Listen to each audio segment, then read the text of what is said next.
ఈ రాష్ట్రంలో 17 సీట్లలో కనీసం ఫస్ట్ 17 అన్నాడు, నిన్న 14 అంటాడు, ఇప్పుడు 12 వచ్చినా చాలు 12 గెలవాలంటాడు. అంటే ఆయన మాట మీద ఆయనకు స్టెబిలిటీ లేడు.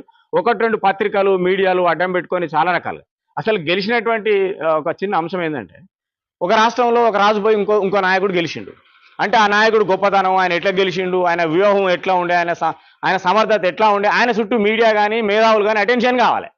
అక్కడ లేదు, మొత్తం మీడియా అంతా కూడా అటెన్షన్ కేసీఆర్ చుట్టూ ఉంటుంది. అరే వై, ఎందుకు ఈ హాహా రేవంత్ రెడ్డి ఎట్లా గెలిచిండు, ఎంత సమర్థుడు, మంత్రివర్గం ఏ పని చేస్తుంది, ఇప్పటికో ముస్లిం మినిస్టర్ లేడు, అలా ఒక మాదిగ మినిస్టర్ లేడు, అందులో ఎందుకు లేడు, ఒక లంబాడి మినిస్టర్ లేడు, ఎందుకు లేడు, మళ్ళీ రెడ్డి రాజులనే తీసుకురావాలి, మళ్ళీ మొత్తం ఒక రాజ్యం అంతా కూడా రెడ్డి అనే కోట ఒకటి క్లియర్ చేసి పెడుతుంది. రెడ్డికి వ్యతిరేకం కాదు, కానీ పక్కా ఒక రెడ్డి. ఇవాళ 700 కోట్ల రూపాయలు 7,000 కోట్ల రూపాయలని రైతు బంధు కింద ఇస్తే నువ్వు బడా కాంట్రాక్టర్లు పంపిణీ చేసినవే, మరి అప్పటిదానికి ఆకలితో ఎదురు చూస్తున్నట్టు